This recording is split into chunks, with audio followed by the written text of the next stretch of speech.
Sean Hannity and Congresswoman Lauren Boebert had a fiery exchange last night that you have to see. He's upset with her because she's one of 20 patriotic America First members of Congress who aren't voting for Kevin McCarthy for Speaker of the House unless or until he agrees to help clean up some of the corruption and the way that things are done in Washington, D.C. I'll get into what he's refusing to agree to in a moment because Sean Hannity wouldn't let Lauren Boebert finish a single sentence trying to explain it herself. Kevin McCarthy has 203 votes.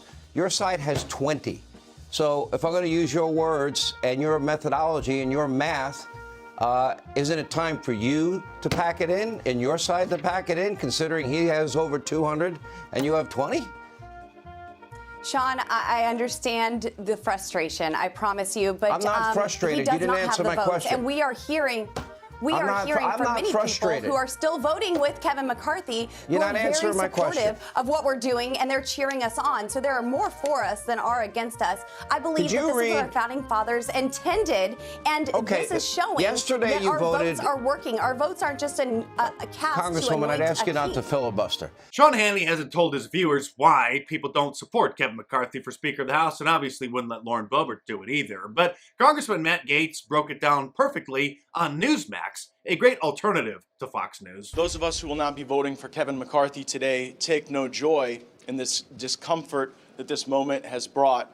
But if you want to drain the swamp, you cannot put the biggest alligator in charge of the exercise. We offered Kevin McCarthy terms last evening that he rejected. We sought a vote in the first quarter of the 118th Congress on term limits. He refused. We wanted a budget from the Republican Study Committee that balances on the floor in the first quarter. He refused. We wanted the border plan that the Texas delegation put together on the floor. He refused. Time and again, his viewpoints, his positions, they shift like sands underneath you. I would add that he threw President Trump under the bus for January 6th and was caught on tape on a conference call demanding that Republicans be banned from Twitter for questioning how secure the electronic voting machines were during the 2020 presidential election. Our job is not to coronate the biggest fundraiser or rubber stamp the status quo or keep on going along to get along. It's to use our votes to elect a speaker who will enable us to get our country back on track. Here's just a little more of Sean Hannity, almost in tears, pouting about the America First Patriots, holding up Kevin McCarthy's speakership. You need to understand that Kevin McCarthy did not give us my hard red line. He fought for it. And this is a century-old, no, he did not. No, I know that he made the promise. That was written by Thomas Jefferson. I know he made the promise because 1837. I won't show anymore. It's almost 10 minutes of that. And I don't know who made this meme, but they are a genius. It's Brian Hannity or Sean Stelter. For the record, I've never liked Sean Hannity. I've been very clear about that for over 15 years. My entire time on YouTube. My early subscribers, I mean early subscribers when my channel was tiny. Remember the good old days, before all the censorship, when I used to call into Sean Hannity's radio show on a regular basis and ask him questions about Operation Mockingbird, the Bilderberg Group, Bohemian Grove, and other issues that he never would address. He would always drop the call, then start ridiculing me or attacking me and just play dumb, like he just doesn't have any idea what I'm talking about. Anyway, thanks for the call, Mark, KFMB, San Diego. Next, Sean Hannity Show. How are you, Mark? Pretty good, but with all this economic crises going on and everybody looking for answers and blame, I was wondering if you could talk about the Bilderberg Group and the role that they play in the global economy and geopolitics. I have no idea what you're talking about. Let's go to Amy in Cincinnati, 55 KRC. What's up, Amy? Oh, world-renowned political expert has no idea, but a guy in his kitchen on a laptop, your trusted media analyst, knew all about it 15 years ago. That call was at least 10 years ago. It literally might be 15 years ago.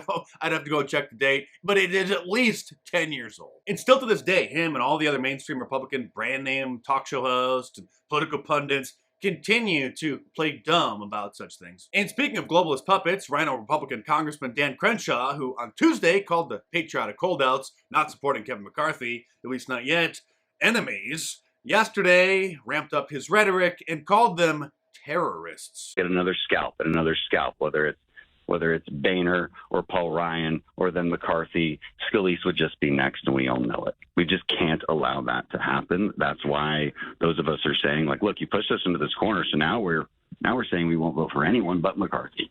That's why we're saying it, because we cannot let the terrorists win. That's basically what's happening. Another fake Republican, Adam Kinzinger, who sat on the January 6th committee to give the false impression that it was a bipartisan investigation. He didn't even run for re-election for his seat, by the way, because he knew that he would lose. And last night, he was introduced on CNN as their new senior political analyst. He had been working for CNN, of course, for some time now as a volunteer, but now he's getting paid to do the same work. Out front now, former Republican Congressman Adam Kinzinger. I'm pleased to welcome him to CNN. He's appearing tonight for the first time in his new role, which is senior political commentator. And Congressman, we really are thrilled to have you on board. So welcome, welcome. People have seen you over the past, of course, couple of years at the January 6th committee, and we're so glad to have you on board. So it's great to be on the team, by the way. Thank you. I'm excited. Also, during the congressional circus yesterday, Representative Kat Cammack of Florida nominated Kevin McCarthy to be the speaker for the 6th time, 2 seconds after he failed to secure the votes during the 5th round of voting, despite no new negotiations taking place, somehow thinking that just another round of votes would change things. I rise today to nominate Kevin McCarthy as Speaker of the People's House. I think she just wanted some screen time and to get noticed, but let's be honest, she's hard not to notice, but at least this solves the mystery of who ordered those dozen pizzas to the chamber. And I don't care if people are offended by that, because it's time that we make fat jokes great again. I'm tired of this political correct nonsense. In all seriousness, though, we gotta clean the swamp scum and rhinos out of the Republican Party. People like Ronna McDaniel, the chairwoman of the GOP, who now tweets happy gay pride messages. The Speaker of the House really should be Jim Jordan, although he doesn't want the job. He would prefer, I think, to be head of the Judiciary Committee. Some say that it might end up being Steve Scalise, and I'm going to have to do some more research into him, because I've heard that he's not exactly the greatest conservative either, and it might end up being Kevin McCarthy after all, if he ends up actually agreeing to some of the policies to drain the swamp to convince some of the holdouts to vote for him. And to support my work, order an America First shirt, an Operation Mockingbird shirt, a climate change shirt, or any of my awesome designs from markdice.com, or click the link in the description below. And this week, get free shipping on anything in the US by using the promo code ULTRAMAGA at the checkout. So order a Trump 2024 shirt, the classic liberalism finding care shirt, or any of my awesome designs. All available, a t-shirt, long sleeve, and a hoodie, and a whole bunch of different colors as well. So head on over to markdice.com or click the link in the description below. Enter the promo code ULTRAMAGA at the checkout to get free shipping in the US this week, and check them out.